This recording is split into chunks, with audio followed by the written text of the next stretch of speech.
عنهم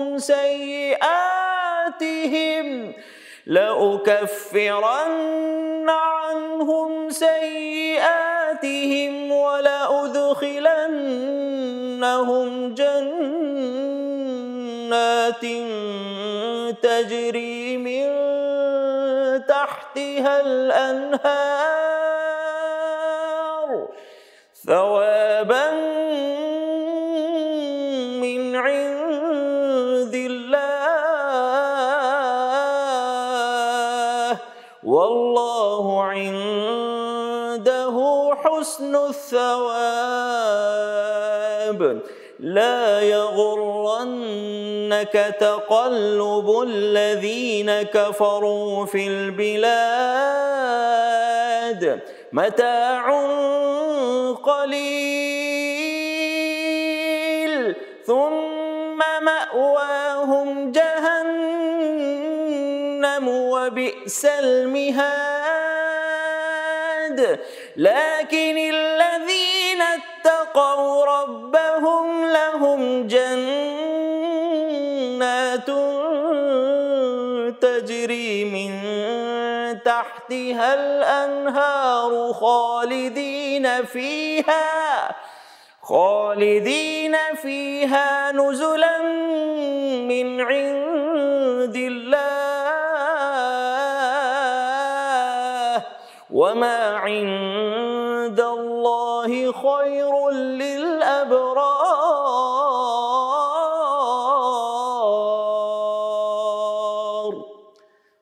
صدق الله العظيم۔ ترجمہ سماعت فرما لیجئے۔ شروع اللہ کے نام سے جو بڑا مہربان نہایت رحم والا ہے۔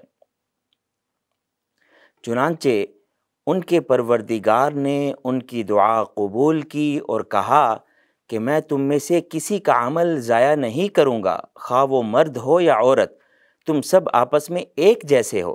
لہٰذا جن لوگوں نے ہجرت کی اور انہیں ان کے گھروں سے نکالا گیا اور میرے راستے میں تکلیفیں دی گئیں اور جنہوں نے دین کی خاطر لڑائی لڑی اور قتل ہوئے، میں ان سب کی برائیوں کا ضرور کفارہ کر دوں گا اور انہیں ضرور ضرور ایسے باغات میں داخل کروں گا جن کے نیچے نہریں بہتی ہوں گی۔ یہ سب کچھ اللہ کی طرف سے انعام ہوگا اور اللہ ہی ہے جس کے پاس بہترین انعام ہے۔ جن لوگوں نے کفر اپنا لیا ان کا شہروں میں خوشحالی کے ساتھ چلنا پھرنا تمہیں ہرگز دھوکے میں نہ ڈالے۔ یہ تو تھوڑا سا مزہ ہے جو یہ اڑا رہے ہیں، پھر ان کا ٹھکانہ جہنم ہے اور وہ بدترین بچھونا ہے۔ لیکن جو لوگ اپنے پروردگار سے ڈرتے ہوئے عمل کرتے ہیں ان کے لیے ایسے باغات ہیں جن کے نیچے نہریں بہتی ہیں، اللہ کی طرف سے میزبانی کے طور پر وہ ہمیشہ ان میں رہیں گے، اور جو کچھ اللہ کے پاس ہے وہ نیک لوگوں کے لیے کہیں بہتر ہے، بے شک اللہ نے سچ فرمایا۔ ماشاء اللہ، جزاک اللہ خیرہ۔ احباب ذی وقار، ناظرین و سامعین، آپ دیکھ رہے ہیں مفتی آن لائن۔ اپنے سوالات ہمیں بھیجتے رہیے، ہمارے جو سکرین کے اوپر نمبرز ہیں، اس کے علاوہ جو بھی ہمارے سوشل میڈیا پہ پیجز ہیں اس پر اپنے سوالات بھیجتے رہیے۔ تو احباب ذی وقار، جیسا کہ ابھی آپ قاری صاحب سے تلاوت قرآن پاک سن رہے تھے، یاد رکھیں کہ یہ قرآن کوئی اتنا آسان نہیں تھا کہ یہ انسان اس کو قبول کر لیتا اور اس کی زبان پر ایسے ہی جاری ہو جاتا۔ قرآن خود کہتا ہے لو انزلنا ھذا القرآن علی جبل لرأیتہ خاشعا متصدعا من خشیۃ اللہ، جس کا مفہوم یہ ہے کہ قرآن اگر پہاڑوں پر نازل کیا جاتا تو اس کے رعب سے اور اس کے بوجھ کو برداشت نہ کر سکنے کی وجہ سے وہ ریزہ ریزہ ہو جاتے، لیکن انسان نے اس کو قبول کیا۔ یاد رکھیں جو ہم آج آسانی کے ساتھ تلاوت کلام پاک کرتے ہیں، ہمیں وہ اس کا وزن محسوس نہیں ہوتا، اس کا وہ سمجھ لیں کہ بوجھ محسوس نہیں ہوتا۔ اس کی وجہ یہ ہے کہ یہ قرآن ڈائریکٹ ہمارے اوپر نازل نہیں ہوا۔ اگر ڈائریکٹ ہمارے اوپر نازل ہوتا تو یقیناً ہم اس کا بوجھ برداشت نہیں کر سکتے تھے۔ یہ رسول کریم صلی اللہ علیہ وآلہ وسلم کے مبارک قلب کے اوپر اترا اور وہاں سے ہوتا ہوا صحابہ کرام علیہم رضوان کے ذریعے ہم تک پہنچا، اور آج ہم اس کو آسانی کے ساتھ تلاوت کر رہے ہیں، ہمیں اس کا وہ بوجھ محسوس نہیں ہوتا۔ یہ نبی کریم صلی اللہ علیہ وآلہ وسلم کے مبارک سینے کا کمال ہے کہ جس نے اس تمام بوجھ کو برداشت کیا اور ہمیں آسان کر کے قرآن پیش کر دیا۔ یاد رکھیں اگر آپ کا دل کرے، بلکہ ہم سب کا اگر یقیناً دل کرتا ہے کہ ہم اللہ سے بات کریں تو قرآن پڑھا کریں، اور جب دل کرے کہ رسول اللہ صلی اللہ علیہ وآلہ وسلم سے بات کریں، ان سے کلام کریں، تو حدیث رسول صلی اللہ علیہ وآلہ وسلم اس کو پڑھا کریں۔ اللہ تعالی ہمیں ڈھیروں ڈھیر برکتیں عطا فرمائے۔ تو آج کے سوالات کی طرف آتے ہیں۔ قاری صاحب، کون سے سوالات آج احباب کی طرف سے، ناظرین و سامعین کی طرف سے بھیجے گئے، وہ بتائیے، ہم ان کا شرعی جواب عرض کریں۔ جی مفتی صاحب، جلال احمد مظفر آباد سے پوچھتے ہیں کہ کبھی کبھار باجماعت نماز پڑھنا ممکن نہیں ہوتا، ایسے میں فجر کی نماز کا اہتمام کرتے ہوئے مجھے قضاء اوقات کی پہچان بھی نہیں ہوتی، برائے مہربانی رہنمائی فرمائیں کہ فجر کی نماز کا وقت کب تک رہتا ہے؟ پہلی بات تو یہ یاد رکھیں پیارے بھائی کہ قضاء نماز جو ہے نا، اس کو مردوں کے لیے مسجد کے اندر ادا کرنا یہی لازم ہے۔ اگر ادا نہیں کرتے تو رسول اللہ صلی اللہ علیہ وآلہ وسلم کا وہ فرمان یاد رکھنا چاہیے۔ حضور نبی کریم صلی اللہ علیہ وآلہ وسلم فرماتے ہیں، جس کا مفہوم ہے کہ اگر مجھے خواتین اور بچوں کا خیال نہ ہوتا تو میرا دل کرتا ہے کہ جو نوجوان گھروں کے اندر نماز پڑھتے ہیں میں ان کے گھروں کو آگ لگا دوں۔ تو اس وعید سے بچنے کے لیے جب یہ چیز پیش نظر ہونا کہ ہمارا کوئی بہت محبت والا ہم سے ناراض ہو جائے گا، تو پھر ہمیں جماعت میں حاضر ہونے کے لیے کوئی مشکل نہیں لگے گا۔ اور یہ بات بھی یاد رکھیں کہ جب ہمیں پتہ ہونا کہ ہم نے فلاں فلائٹ پکڑنی ہے تو ہم 3 گھنٹے پہلے ایئرپورٹ پہ پہنچ جاتے ہیں۔ اس سے ہمارے ایمان کی کمزوری ظاہر ہوتی ہے۔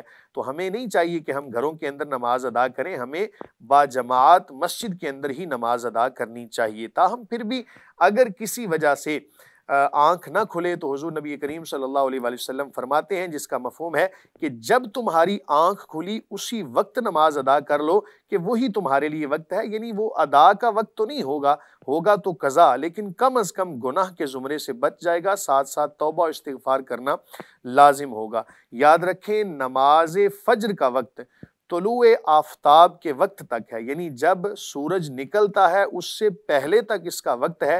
اسی وقت کے اندر پڑھیں گے تو ادا ہوگی، اس کے بعد اگر پڑھیں گے تو قضا ہوگی۔ جی مفتی صاحب، ایک بہن کوٹ ادو سے پوچھتی ہیں کہ میں اکثر اپنے بالوں کا جوڑا بنا کر رکھتی ہوں، لیکن میری ایک سہیلی نے حال ہی میں مجھے منع کیا ہے کہ اس طرح بال باندھ کر نماز پڑھنا جائز نہیں ہے۔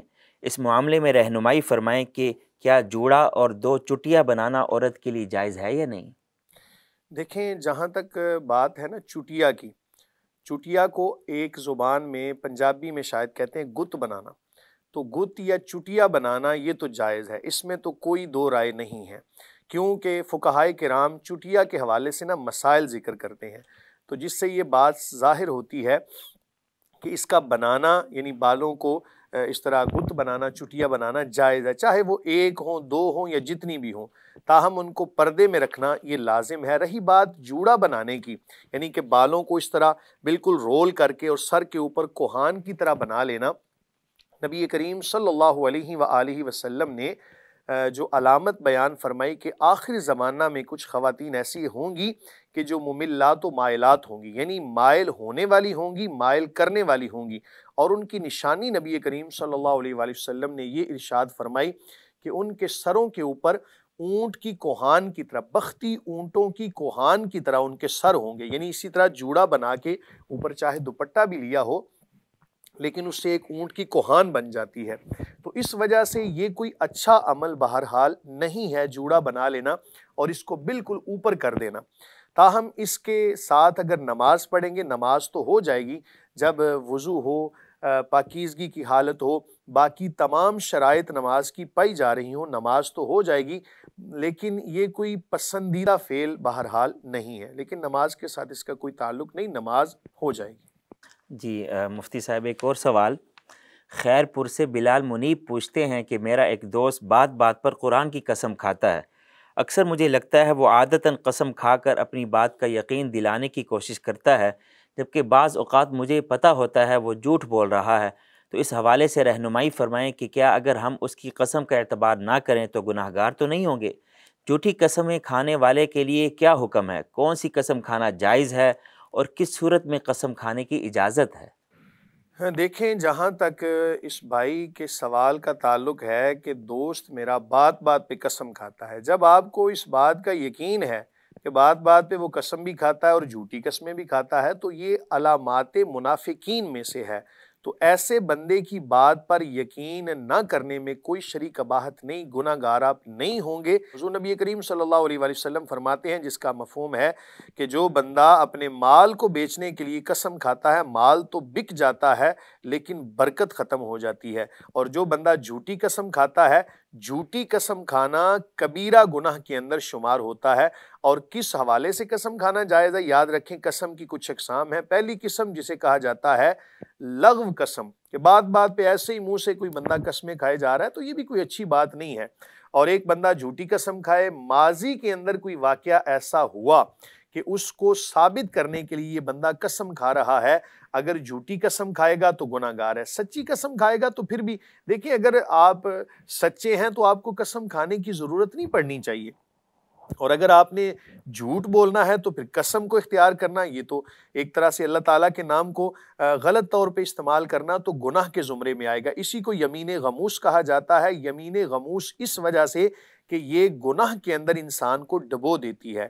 تیسری قسم کی قسم ہے جسے کہا جاتا ہے یمین منعقدہ، یعنی مستقبل میں کسی کام کے کرنے یا نہ کرنے کے بارے میں قسم کھائے۔ کوئی بندہ کہے جی میں مثال کے طور پہ کوئی بندہ کہہ رہا ہے کہ اللہ کی قسم میں کبھی نماز نہیں چھوڑوں گا، اب جب اس نے نماز چھوڑی قسم ٹوٹ جائے گی، ایسی صورت میں اس کو قسم کا کفارہ دینا ہوگا۔ بہرحال اچھے کام کے لیے قسم کھانا جائز ہے، اور برے کام کے لیے اگر بالفرض کسی نے قسم کھا لی گناہ کے زمرے میں آئے گا، قسم کو توڑنا لازم ہوگا، لیکن پھر بھی اس کا کفارہ ادا کرنا ضروری ہوگا۔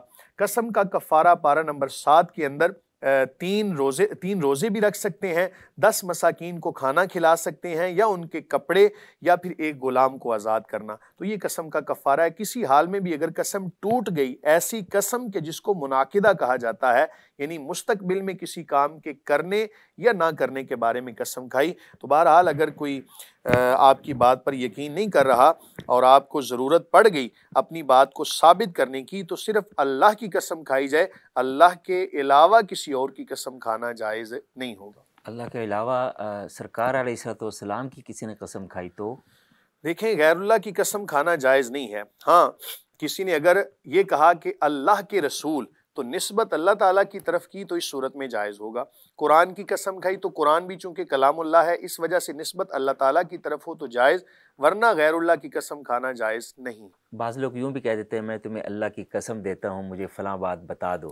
تو دیکھیں، ایسے کہنے سے قسم لازم نہیں ہوگی، اگر وہ بات واقعی بتانا چاہتا ہے، جائز کام ہے تو بتا دے، ورنہ اس طرح اگر قسم کسی کو دی گئی، اگر دوسرے بندے نے قبول کر لی پھر نافذ ہو جائے گی، اگر اس نے قبول نہیں کی تو ایسی صورت میں نافذ نہیں ہوگی۔ بعض لوگ کہہ دیتے ہیں نا جی اللہ کی قسم تجھے فلاں بات بتا، اب وہ بتانے کے قابل ہی نہیں ہے تو ایسی صورت میں بتانا لازم نہیں ہوگا۔ جی اگلا سوال شامل کرتے ہیں۔ ایک بہن نواب شاہ سے پوچھتی ہیں کہ میرا شوہر ہے بد مزاج ہے، گھر میں کسی کام میں غفلت یا کوتاہی ہو جائے تو مجھے کہتا ہے کہ تمہیں طلاق دے دوں گا۔ طلاق کی تلوار اس قدر میرے سر پر لٹکتی رہتی ہے کہ مجھے ہر وقت یہ خوف رہتا ہے میرا شوہر کسی بھی وقت مجھے طلاق دے دے گا۔ اس معاملے میں رہنمائی فرمائے، مجھے کیا کرنا چاہیے؟ دیکھیں بات بات پہ ایسی چیزوں کی دھمکی دینا یہ جائز نہیں ہوتا۔ ایسی صورتحال کے اندر نا گھر کے اندر ناچاکیاں پیدا ہوتی ہیں، اور آپ کے خاوند کو چاہیے کہ ایسے کام سے توبہ کرے، اللہ تعالیٰ کی طرف رجوع کرے۔ تاہم اس سے طلاق نافذ تو نہیں ہوتی، لیکن پھر بھی ایسی دھمکیاں دینا، تو وہ مرد ہی کیا کہ جو خاتون سے جھگڑے، کہ بھئی جھگڑنا ہے تو کسی اپنے برابر سے جھگڑو نا۔ رسول اللہ صلی اللہ علیہ وآلہ وسلم نے خواتین کے ساتھ حسن سلوک کا حکم دیا ہے، اور اگر کوئی بندہ ان کے ساتھ حسن سلوک نہیں کرتا تو رسول معظم صلی اللہ علیہ وآلہ وسلم کے اس فرمان کو ایک طرح سے ٹھکرا رہا ہے کہ نبی کریم صلی اللہ علیہ وآلہ وسلم نے جب آپ کا ظاہری طور پہ آخری وقت تھا، آپ وصال فرما رہے تھے، تو آپ نے دو چیزوں کے بارے میں تاکید فرمائی۔ ایک فرمایا کہ اے میری امت کبھی نماز نہ چھوڑنا، اور دوسرا اپنے ماتحت لوگوں کے بارے میں اللہ سے ڈرنا، اور تمہارے ماتحت کون ہیں؟ تمہاری ازواج ہیں، تو اس لیے حسن سلوک ہی اختیار کیا جائے۔ بات بات پہ طلاق کی دھمکی دینا یہ جائز نہیں ہے۔ تاہم آپ صبر کریں اور اللہ تعالیٰ سے دعا کرتی رہیں، امید کرتے ہیں کہ آپ کے خاوند کا مزاج بدلے گا اگر آپ حسن سلوک کا مظاہرہ کریں گے۔ ٹھیک ہو گیا مفتی صاحب۔ اگلا سوال ہم اس میں شامل کرتے ہیں۔ مفتی صاحب میٹرک کے اسٹوڈنٹ رانا امتیاز چیچا وطنی سے پوچھتے ہیں کہ میرے والدین میں اکثر لڑائی جھگڑا ہوتا رہتا ہے، اکثر میرے والد میری والدہ پر ہاتھ اٹھاتے ہیں، اب مجھ سے برداشت نہیں ہوتا، اس لیے میں انہیں روکنے کی کوشش کرتا ہوں تو والد مجھے کہتے ہیں کہ یہ میرا اور میری بیوی کا معاملہ ہے، تم درمیان میں آ کر میری نافرمانی کر رہے ہو۔ میری رہنمائی فرمائیں کہ اپنے باپ کو ماں سے زیادتی کرنے سے روکنے سے کیا میں واقعی گناہ گار ہو جاؤں گا؟ میرے لیے حکم شرع کیا ہوگا؟ دیکھیں والدہ ہو یا والد ہو، دونوں ہی اولاد کے لیے قابل تعظیم ہیں، اور دونوں کا احترام کرنا اولاد کے اوپر لازم ہے۔ اگر ماں کے قدموں کے نیچے جنت ہے تو باپ جنت کا دروازہ ہے۔ والدین اولاد کے لیے جنت بھی بن سکتے ہیں، یعنی ذریعہ بن سکتے ہیں، جہنم کا ذریعہ بھی بن سکتے ہیں۔ اگر ان کی فرما برداری کرتا ہے تو یقیناً امید کی جاتی ہے کہ جنت میں جائے گا، اور اگر نافرمانی کرتا ہے تو ایسی صورت میں جہنم بھی مقدر بن سکتی ہے۔ آپ کے لیے بیٹا دونوں ہی قابل تعظیم ہیں۔ آپ احسن طریقے سے والد صاحب کو سمجھا سکتے ہیں، تاہم کسی ایک طرف آ جانا اور دوسرے کی نافرمانی کرنے سے آپ اپنا نقصان کریں گے۔ دونوں کی تعظیم کرنا آپ کے لیے ضروری ہے۔ اچھے طریقے سے سمجھاتے رہیں اور ساتھ ساتھ اللہ تعالیٰ سے دعا بھی کرتے رہیں، اور امید کرتے ہیں کہ اللہ تعالیٰ آپ کے والد صاحب کا دل بدلے اور ان کو ایسے کاموں سے پرہیز ہو اور ان کاموں سے تائب ہو جائیں اور اللہ تعالیٰ کی بارگاہ میں رجوع کریں۔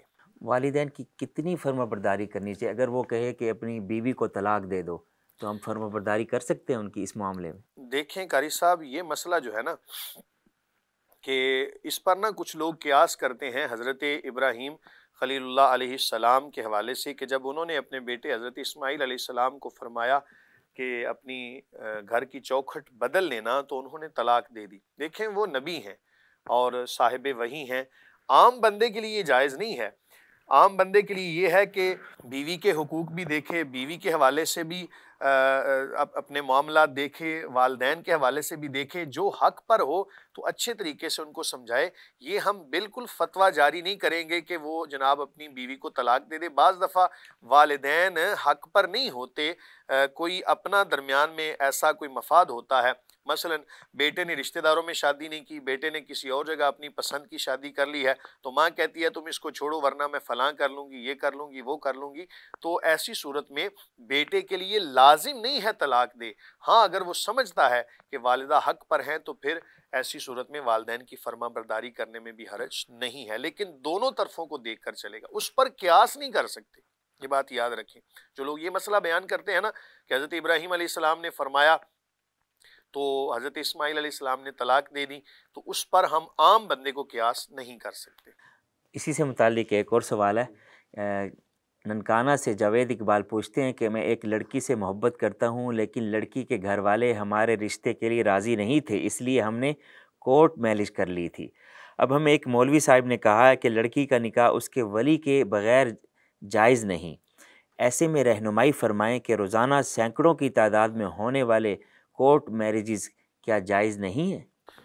دیکھیں، اگر تو لڑکی نے اپنے کف کے اندر یعنی برابری کے اندر، یہ حسب و نسب میں، مال و عزت میں، اور اسی طرح علم کے لحاظ سے، شرافت کے لحاظ سے اس کے ہم پلہ تھا لڑکا، اس نے اس کے ساتھ نکاح کر لیا اپنی مرضی کے ساتھ اور ہے بھی یہ بالغہ، تو ایسی صورت میں اس کا نکاح منعقد ہو جائے گا۔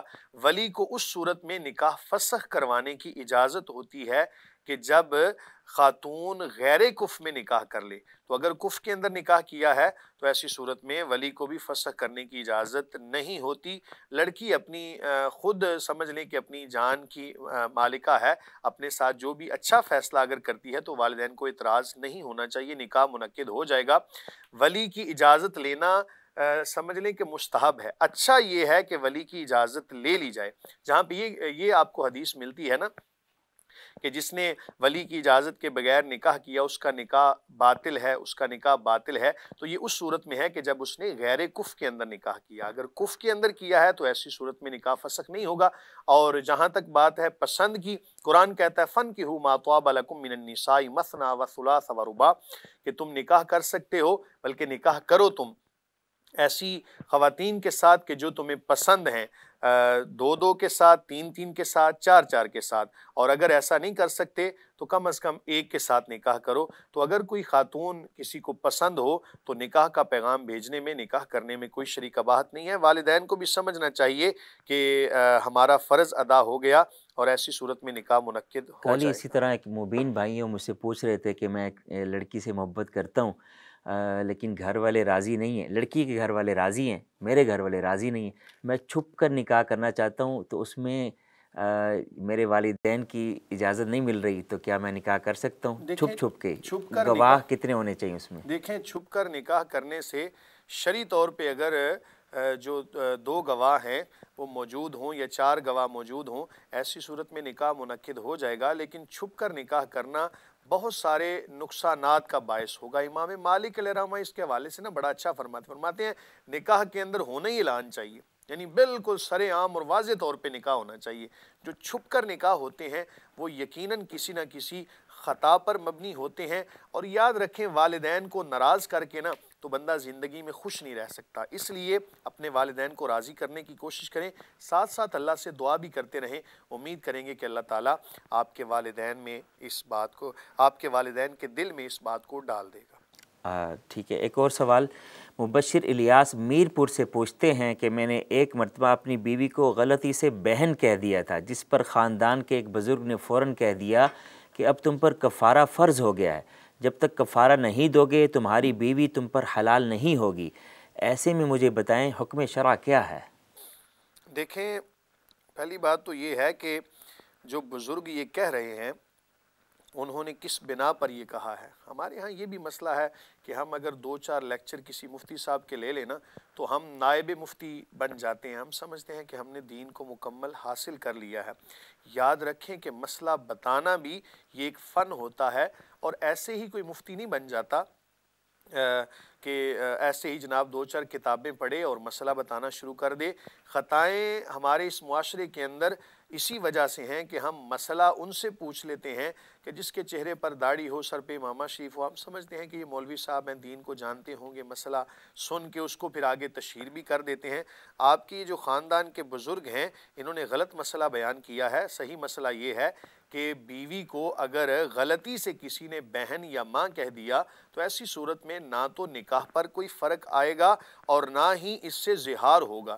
جو زہار کی قسم ہے نا، وہ اپنی ماں یا بہن کی کسی ایسے عضو کے ساتھ تشبیہ دینا کہ جس کی حرمت اللہ تعالیٰ نے رکھی ہے، ایسی صورت میں زہار ہوگا، اور یہ بہت آگے جا کے یہ بات ہوتی ہے۔ اگر غلطی سے کسی نے کہہ دیا تو اس سے پوچھا جائے گا بھی تم نے بہن یا ماں کیوں کہا ہے؟ اگر تو وہ کہے جی میں نے عزت کی وجہ سے کہا ہے تو کچھ بھی نہیں ہوگا، اور اگر وہ کہے جی غلطی سے کہا ہے تو ایسی صورت میں بھی نکاح پر کوئی اثر نہیں پڑے گا۔ لیکن ایسا کہنا بہرحال بہن یا ماں یا بیٹی یا اس طرح کے الفاظ اپنی بیوی کو کہنا یہ مکروہ ہوگا، اس سے پرہیز کرنا چاہیے، اللہ تعالیٰ کی بارگاہ میں توبہ طائب کرنی چاہیے۔ مفتی صاحب ایک اور سوال، فیصل آباد سے ایک بہن پوچھتی ہیں کہ ہم نے بیٹی کے لیے رشتہ دیکھا ہے، لڑکا سعودی عرب میں ہوتا ہے، وہ چاہتا ہے کہ پہلے نکاح ہو جائے تاکہ رخصتی کے وقت بعد بیوی کو اپنے ساتھ لے جانے میں تاخیر نہ ہو۔ ایسے میں لڑکا چاہتا ہے وہ مسجد نبوی صلی اللہ تعالیٰ علیہ وسلم میں بیٹھا ہو اور ہم ویڈیو کال پر نکاح پڑھوا دیں۔ رہنمائی فرمائیں کہ ویڈیو کال پر نکاح پڑھنے کے بارے میں حکم شرع کیا ہے؟ دیکھیں، شریعت نے جو طریقہ نکاح کے لیے وضع کیا ہے وہ لڑکا یا لڑکی دونوں ایک مجلس میں موجود ہوں، یا پھر کوئی ایسا وکیل ہو کہ جو ان دونوں کی طرف سے ان کے وکلاء ایجاب و قبول کریں۔ اگر محض ویڈیو کال پہ ایجاب و قبول کروایا تو اس حوالے سے علماء فرماتے ہیں، فقہائے کرام اس کے بارے میں لکھتے ہیں کہ ایسا نکاح منعقد نہیں ہوگا، وہ اسی طرح اجنبی ہیں جس طرح پہلے تھے۔ اگر ایسی صورتحال میں نکاح کروایا نافذ نہیں ہوگا، دوبارہ سے نکاح کروانا ضروری ہوگا۔ اس میں آپ یہ کر سکتے ہیں کہ وہاں سے کسی کو وکیل بنا کر بھیج دیں، اور ادھر سے جو خاتون ہے وہ بھی اپنا کوئی وکیل بنا لے، اور وکیل آپس میں ایجاب و قبول کر لیں۔ آپ اگر نکاح نامہ اٹھاتے ہیں تو اس کے اندر یہ تمام تر چیزیں موجود ہوتی ہیں کہ آیا دولہا کی طرف سے کوئی وکیل مقرر ہے یا دولہا بذات خود موجود ہے۔ تو اگر وہ بذات خود کسی اور ملک میں ہے، اس کا وکیل آتا ہے، وہ ایجاب و قبول کرتا ہے تو نکاح نافذ ہو جائے گا۔ ویڈیو کال پہ بہرحال نکاح نافذ نہیں ہوگا۔ ٹھیک ہو گیا۔ ویڈیو کال پر اکثر لوگ نکاح کر بھی لیتے ہیں اور پھر آ کر پاکستان میں رخصتی بھی ان کی ہو جاتی ہے، کئی بار ایسا ہوا ہے، تو ان کا نکاح کیا فسخ ہو جائے گا؟ دیکھیں، نکاح ہوا ہی نہیں، فسخ ہونا تو بعد کی بات ہے نا۔ نکاح ہوا ہی نہیں تو پھر فسخ کیا کریں گے؟ ایسی صورت میں یہ ہے کہ اگر وہ قانونی تقاضے پورا کرنا چاہتے ہیں، ہوگا تو یہ جھوٹ ہی کہ ایسے ہی نکاح نامہ بنا لیا جائے، ویڈیو کال پہ ایجاب و قبول کر لیا جائے، اور کچھ لوگ اپنی مجبوری بتاتے ہیں جی ہمارے ڈاکومنٹس تب بنیں گے جب ہم نکاح کریں گے۔ نہیں دیکھیں مفتی صاحب، جدید دور ہے، ایک طرف دلہا موجود ہے، دوسری طرف دلہن موجود ہے، اور وہ نظر آ رہے ہیں اسکرین پر، آمنے سامنے ہی تو ہوئے۔ دیکھیں، شریعت ہماری رائے کے مطابق نہیں چلتی، ہم مسئلہ کی نوعیت قرآن و سنت سے اخذ کرتے ہیں۔ وکیل یا تو ایجاب و قبول کروائے گا، یا پھر خود بذات خود وہ دونوں ایجاب و قبول کروائیں، تب نکاح نافذ ہوگا۔ ہم حلال و حرام کے دیکھیں نا، پوری زندگی انہوں نے ساتھ رہنا ہے، اور ہم ایسا ایک مسئلہ شرعی بیان کر دیں جس کی وجہ سے ان کا نکاح ہو ہی نہ، تو پھر گناہ گار کون ہوگا؟ جو مسئلہ بتانے والے ہیں۔ تو خاص طور پہ جب حلال اور حرام کا مسئلہ ہو تو ایسی صورت میں بہت زیادہ احتیاط کی ضرورت ہے۔ تاہم جدید مسائل ہیں، لیکن بہتر یہی ہے کہ ان کی طرف سے وکیل ان کا ایجاب و قبول کرے تاکہ کوئی بالکل شبہ رہی نہ۔ ہاں، اگر ویڈیو کال پر وکیل ہی بنا دیا جائے تو وکیل فون پر، بعض علماء نے لکھا ہے کہ ویڈیو کال پر اس نے اگر وکیل بنایا تو نکاح نافذ ہو جائے گا، لیکن میرا مشورہ یہ ہے کہ حلال و حرام کا مسئلہ ہے، احتیاط اسی میں ہے کہ وہ بندہ خود کسی کو وکیل بنا کے بھیجے، یا ظاہر ہے اس کا وکیل جب ایجاب و قبول کر لے گا تو نکاح نافذ ہو جائے گا۔ دوسری صورت یہ ہے کہ اگر ایسی صورتحال میں نکاح کر کے تو رخصتی ہو جاتی ہے، خاتون وہاں پہ چلی جاتی ہے، تو دوبارہ سے وہ نکاح کر لے تاکہ اگر کوئی شبہ بھی ہو تو وہ شبہ ختم ہو جائے۔ جی ماشاءاللہ۔ اگلا سوال شامل کرتے ہیں۔ مریدکے سے فہد جمیل پوچھتے ہیں کہ میرے والد صاحب نے ناراض ہو کر مجھے عاق کر دیا تھا، کیا شرعاً والدین اولاد کو عاق کر سکتے ہیں؟ دیکھیں جی، عاق کا مسئلہ، عاق کا معنی ہوتا ہے، حقوق کا جو لفظ ہے نا، یہ نافرمانی سے نکلا ہے۔ کوئی بھی والد اپنی اولاد کو نافرمانی کی وجہ سے کہتا ہے کہ جی میں اپنی تمام منقولہ غیر منقولہ فلاں فلاں جائیداد سے اس کو عاق کرتا ہوں بوجہ نافرمانی، تو یاد رکھیں جس کو حق اللہ تعالیٰ نے دیا ہے نا، کسی بندے کے حق لینے سے اس کا حق سلب نہیں ہو جائے گا۔ اگر کسی کو عاق کر دیا تو والد کی وفات کے بعد جس کو آگ کیا تھا شرعی طور پر اس کو اتنا ہی حصہ ملے گا جتنا شریعت نے مقرر کیا ہوا ہے، وہ اسی طرح اس کا بیٹا ہے۔ کسی کے کہنے سے جی یہ میرا بیٹا نہیں، فلاں نہیں، فلاں نہیں، جو اللہ تعالیٰ نے چیزیں مقرر کر دی ہیں اس میں بندے کو کسی طرح کا کوئی اختیار نہیں ہے۔ اس کے والد کے دنیا سے جانے کے بعد اس کو اسی طرح حصہ ملے گا جس طرح عام بیٹوں کو حصہ دیا جاتا ہے۔ آگ یوں سمجھیں کہ آگ کی کوئی شرعی حیثیت نہیں ہے، آگ کرنے سے بیٹا جائیداد سے بے دخل شرعی طور پہ نہیں ہو جاتا۔ ٹھیک ہے، پاکستانی قانون کے مطابق یہاں پر جو قانون چل رہا ہے اس میں تو کہتے ہیں آگ کر دیا بس ختم کہانی، وراثت میں کوئی حصہ نہیں ملے گا، یہ بات دیکھیں بھی بہت کرتے سارے ایسے مسائل ہیں کہ جس کے حوالے سے نا نظر ثانی کی ضرورت ہے۔ انہی میں سے ایک مسئلہ یہ بھی ہو سکتا ہے، چونکہ میں تو شرعی رہنمائی کر سکتا ہوں کہ شریعت میں اس کے بارے میں کیا حکم ہے، اس لیے میں نے شرعی مسئلہ بیان کر دیا۔ اب جو ملک پاکستان کے قانون کے حوالے سے ہے، یہ میں اس کے حوالے سے کوئی تو اس کا مطلب کہ وراثت میں حصہ ملے گا اس جی کو؟ وراثت میں بالکل اس کو حصہ ملے گا، شریعت نے اس کا حصہ جو مقرر کیا ہے۔ شکریہ مفتی صاحب، آپ سب احباب کا بھی شکریہ جو اپنے سوالات ہمیں بھیج رہے ہیں۔ امید ہے مفتی صاحب کے قرآن و سنت کی روشنی میں دیے گئے جوابات سے آپ کو خوب رہنمائی ملی ہوگی۔ آپ سب سے بھی گزارش ہے کہ اپنے دینی معاملات میں، شرعی معاملات میں اور معاشرتی معاملات میں رہنمائی لینی ہو تو مفتی آن لائن میں اپنے سوالات سکرین پر دیے گئے نمبر پر بھیجیں، اور آپ ہمارے سوشل میڈیا پلیٹ فارم پر بھی رابطہ کر سکتے ہیں۔ اگر آج کی ویڈیو آپ کو پسند آئی ہو تو ہمارے چینل کو سبسکرائب کریں اور ویڈیو کو زیادہ سے زیادہ لائک اور شیئر کریں۔ بہت شکریہ۔